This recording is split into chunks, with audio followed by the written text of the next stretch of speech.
नागपुर शहर ये मुख कैंसर का कैपिटल माना गया है। औसतन देखा जाए तो मुख कैंसर के रोगी बढ़ते देखे जा रहे हैं। तंबाकू, धूम्रपान, शराब के सेवन करने वाले बड़ी तादाद में हैं, जिन्हें इस चीजों की लत लगी है।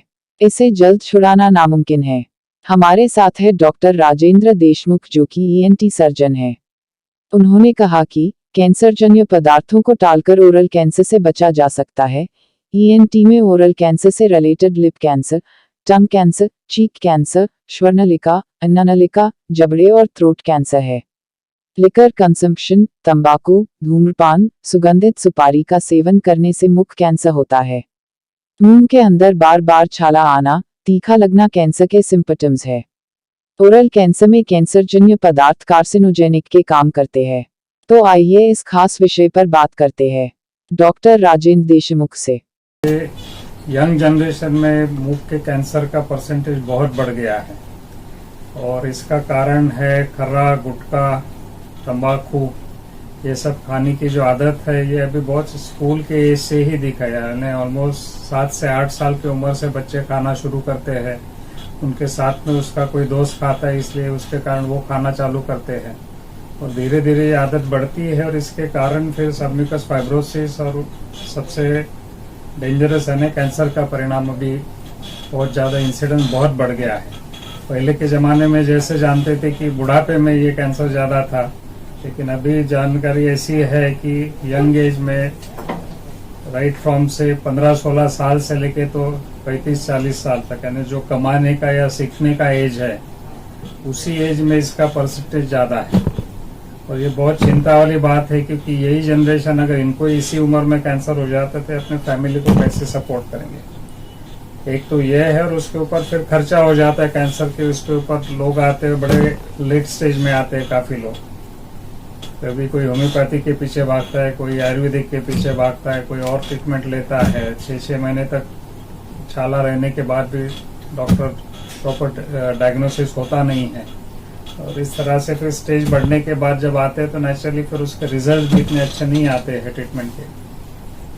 तो ये सबसे चिंताजनक बात है। और नागपुर पर्टिकुलरली अभी मुख के कैंसर का कैपिटल माना जा रहा है in whole of the world. इतना ज़्यादा परसेंटेज है। बीच में कैंसर हॉस्पिटल की रजिस्ट्री रहती है, उन्होंने जो डाटा कलेक्ट किया उसमें नागपुर का इंसिडेंस सबसे हाईएस्ट है।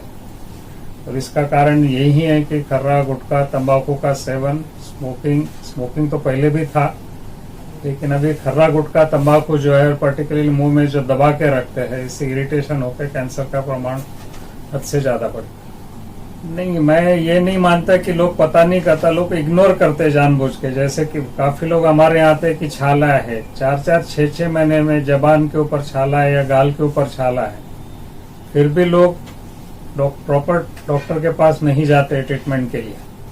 ये एक बहुत अनफॉर्चुनेट बात है और काफ़ी बार उनको गलत एडवाइस भी दिया जाता है कि नहीं आपका छाला 8 दिन में ठीक हो जाएगा। आपकी जानकारी की है कि कोई भी मुंह के अंदर का छाला जो 10 या 15 दिन के अंदर में पूरी तरह से बैठता नहीं है, इसको प्रॉपर डायग्नोसिस आवश्यक है, जिसके लिए कान ना गले के डॉक्टर या डेंटल सर्जन, जो ओरल फेशियोमैक्सिलरी सर्जन बोलते हैं, जो इस क्षेत्र में जुड़े हुए हैं, या तो ऑन्को सर्जन जो कैंसर वाले सर्जन, इनको दिखाना बहुत जरूरी है। इसके जो सिम्टम्स है, इसमें छाला आना सबसे बड़ा सिम्टम है। मुंह के अंदर कहीं भी छाला आना जो 10-15 दिन में बैठता नहीं है, उसके साथ में दर्द रह सकता है, काफ़ी केसेस में दर्द नहीं भी रहता है। लेकिन जबान के जैसे कैंसर है उसमें काफ़ी दर्द रहता है, क्योंकि पेशेंट को खाने पीने में, निगलने में तकलीफ होती है। तो मुंह में छाले आना, दर्द होना, काफ़ी बार ये दर्द कान में महसूस होता है, तो लोगों को लगता है कि कान का प्रॉब्लम है।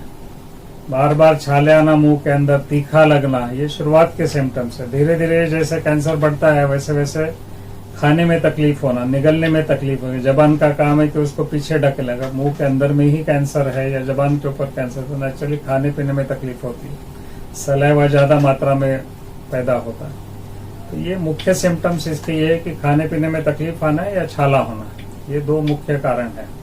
और इसमें प्रिवेंशन के हिसाब से सबसे ये है कि जैसे ब्रेस्ट कैंसर में एडवाइस किया जाता है कि लेडीज ने हर एक महीने में अपना ब्रेस्ट खुद ही पैल्पेट करके, जिसको हाथ से पैल्पेट करके जिसको बोलते हैं देखना चाहिए कि कहीं कुछ गठान हो रही है कि ताकि अर्ली स्टेज में कैंसर।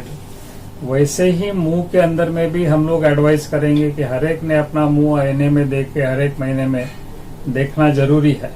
सेल्फ एग्जामिनेशन जिसको बोलेंगे, उसमें अगर उनको कुछ चेंजेस लगते हैं, कहीं छाला दिख रहा है, कहीं मसा बढ़ गया है, तो तुरंत प्रॉपर डॉक्टर को दिखाना बहुत जरूरी है। सर इनिशियल स्टेज में यदि छाला डिटेक्ट होता है तो उसका एग्जामिनेशन प्रोसीजर्स क्या होती है, किस तरह का ट्रीटमेंट ऑफलाइन होती है? सबसे पहले तो जैसे हम क्लिनिकल एग्जामिनेशन करते हैं लाइट द्वारा, इंस्ट्रूमेंट द्वारा मुंह की, तो उसमें कुछ कुछ कैंसर के छाले के स्वरूप में से हमको आइडिया आती है कि ये कैंसर का होने की संभावना बहुत ज्यादा है।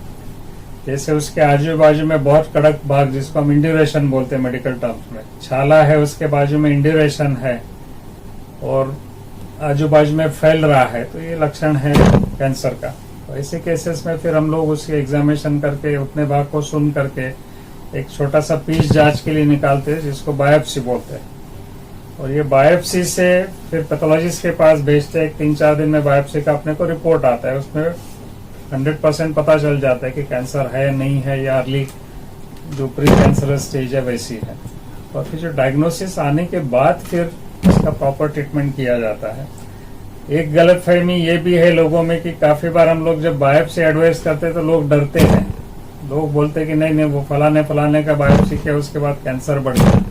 ऐसी कोई भी बात नहीं है। एक छोटा सा पीस 2 मिलीमीटर 3 मिलीमीटर का पीस निकाला जाता है जिससे कोई नुकसान नहीं होता और इससे कैंसर बढ़ता नहीं है। कैंसर अपने नेचुरल प्रोग्रेशन जो है उसी प्रकार से बढ़ने वाला है, और ये डायग्नोसिस के लिए बायोप्सी आवश्यक है। ये सबसे पहले डायग्नोस्टिक इन्वेस्टिगेशन हो गया। दूसरा फिर कहाँ कैंसर है वो देख के आइदर सीटी स्कैन या तो MRI, ये 2 चीजें डायग्नोसिस के हिसाब से आवश्यक है।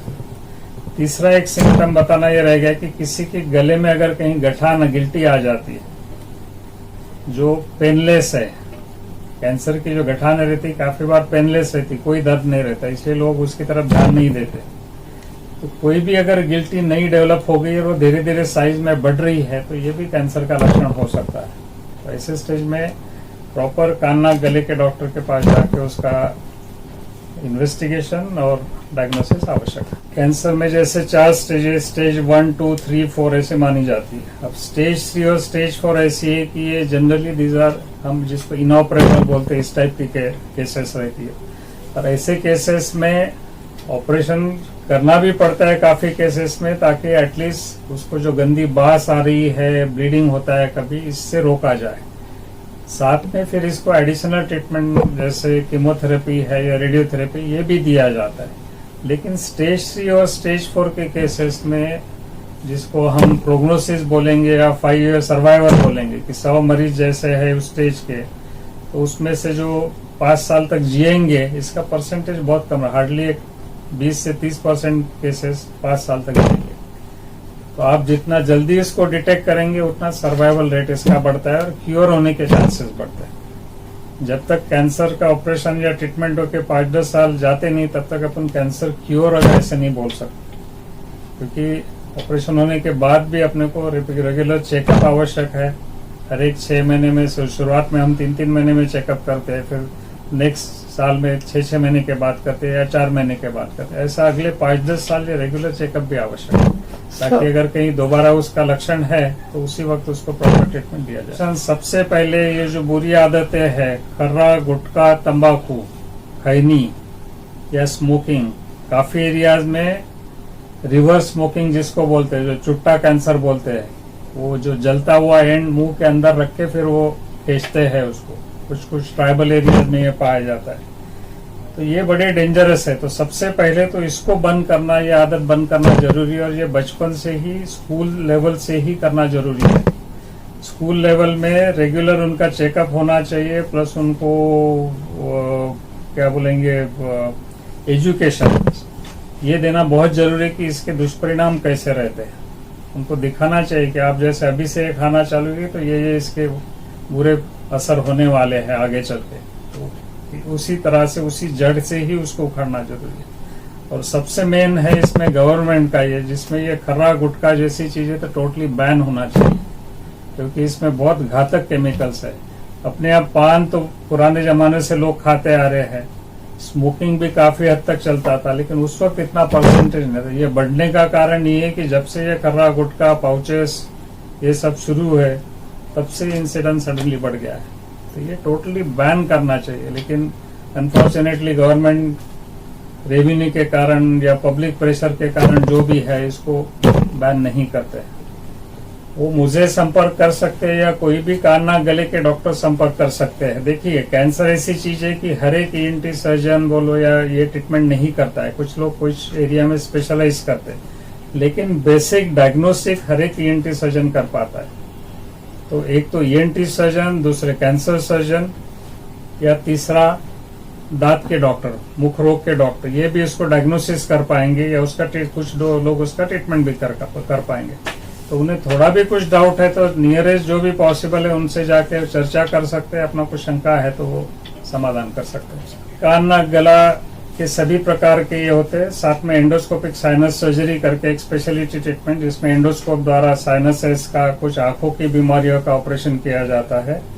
और दूसरी बात है ना कैंसर का, मेरा specialization head neck cancer surgery में है। जे हॉस्पिटल में मैंने ट्रेनिंग लिया है 2 साल का। तो हेड नेक कैंसर के भी केसेस हम लोग करते हैं, जैसे मुंह के कैंसर है या जबान का कैंसर है, ये भी ट्रीटमेंट यहाँ पे होता है। 982229673982229673